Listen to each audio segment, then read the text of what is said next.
When upon like billows you are tempestuous. Ready? Sing. When upon like billows you are tempestuous. When you are discouraged, thinking all is lost, count your many blessings, name them one by one, and it will surprise you what the Lord hath done.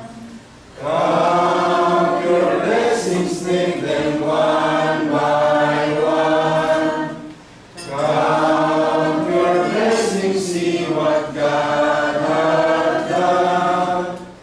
Count your blessings, name them one by one. Count your many blessings, see what God hath done. So amid the conflict, whether great or small, do not be discouraged, now it's over. Count your many blessings, angels will attend. Help and comfort give you to your journey's end. Count your blessings, name them one by one. Count your blessings, see what God hath done. Count your blessings, name them one by one. Count your many blessings, see what God hath done. Tayo po ay yung ulit. Diyos Ama na dakila, makatingin sa lahat, ang nangangailangan nito pa, pati pamangkin namin. Panginoon, kami po ay lubos at kapasalamat sa lahat po ng biyaya at kapalan na nagkaroon po sa aming Panginoon. Ipapasalamat din po kami sa buhay kalakasan at natagalit namin sa mga oras na ito. Dalangin ng Panginoon ng mga salapi na aming ito pagpapagalan. Naway magamit ito sa pagpapalaganap ng Ebanghelyo, hindi sa pagpapaulat ng bayas ng bahay ng Panginoon. Dalangin din namin na magamit ito upang makatulong sa ilang buhay po natin na nangangailangan ng pagpapalansya. Hiniling din namin Panginoon sa mga sunod na araw, naway pakingatan niyo po kami at gabayan sa aming mga negosyo at trabaho Panginoon na ipagalit po sa amin ng mga pangangailangan. At yun din Panginoon, kami po ay lubos at papasalamat, hindi lamang po sa mga salapi na ito namin tatanggap, at yun din sa proteksyon at pag-ibig na pinagkilutin po sa aming Panginoon. Dalangin namin sa mga sunod na araw na patuloy niyo po kami ingatan at layo sa pamakan. At Panginoon, sa mga hindi man masagpit ng mga labi, ay patuloy po namin pinakasalamatan na namin.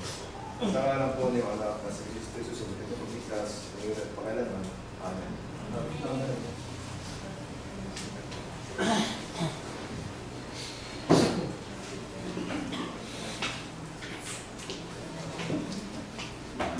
Isang pagpasok mga po sa ating lahat. At sa mga may nais po ibalita at kung mga nais na itanong, pwede po kayong magtanong po regarding sa topic natin sa mga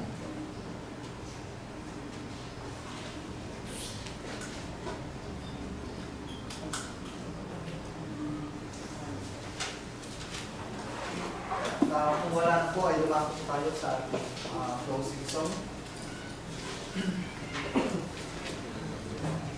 Sa hymn number 114, as sa uling strofa, ay itayo po natin actually nasa closing prayer si Brother Bong.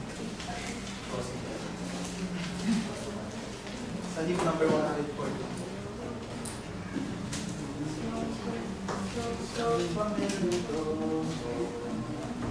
I want to be a worker for the Lord. Ready? Sing. I want to be a worker for the Lord. I want to love and trust His holy word. I want to sing and pray and be busy every day in the kingdom of the Lord. I will work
I want to trust in Jesus, one to save.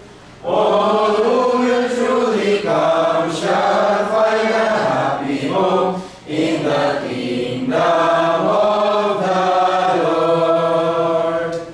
I will work, I will pray, in the vineyard of the Lord.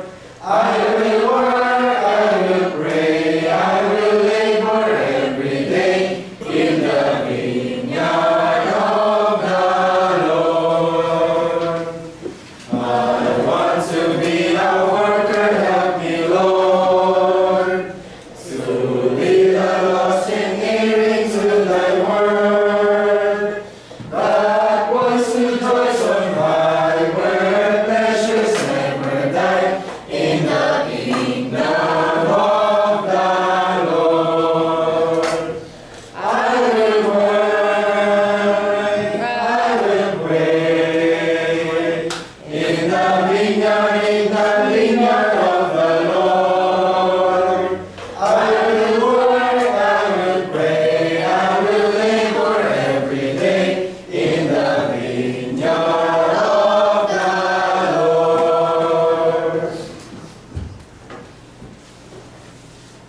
Tayo po'y muling manalangin sa ating Panginoon. Tapilang Ama ng pangyarihan sa lahat, muli po'y kami nagpapasalamat sa iyo sa aming pananumbahan sa umagang ito. Pagkatang mga araw na ito ay dakila sa amin upang pasalamatan ka namin at purihin. Ikaw po ang aming itinul ng aming buhay. Ikaw po ang nabibigay sa amin ng lakas at kalakas sa araw-araw na binigay mo sa amin. Maraming salamat po sa pagkaturoan ng aming na iyong anak sa umagang ito na binigay sa amin upang kami sundan ang iyong masalita dito sa banal na kasulatan. Pagkat ito po ang bibigay sa amin ng kaligtasan, ang bibigay sa amin ng buhay at lakas sa araw-araw na ginawa mo sa amin. Maraming salamat po, Panginoon, sa kasama kami tumaganang sa ang bawat isa sa amin ang pupuli sa iyo at salamat. Ang lahat po ng ito ay aming dinadalangin. Maraming pagpasalamat sa iyo. Pagkat ang buhay na ito ay hiram namin sa iyo. Ito po ang lakas namin, ang aming buhay, at lahat ng mga biyayang aming tatanggap sa araw-araw ay galing sa iyo. Ito po ang may-ari ng lahat ng ito, Panginoon. Ang aming mga buhay ay nawa po sa amin kayong maingatan sa aming paglakad sa araw-araw ng aming buhay. Pagkat ito po ay sa aming gabay sa lahat ng aming lahat ng aming buhay at sa aming paglakad sa araw-araw. Dahil po kami sa mga kapahamakan ng aming buhay. Dahil po ang mga karamdaman po sa aming Panginoon ay po yung pagalingin at po yung aming malalaman ang mga karamdaman ng bawat isa sa amin. Kaya pinagpupurit ng pagpasalamat sa iyo. Wala akong pagpasalamat. Kaya aming dinadalangin ng maraming pagpasalamat sa pangalan ng Ama, ng Anak, at ng Espiritu Santo at kay Kristo Jesus na aming tagapagligtas. Panginoon, kaya namin salamat.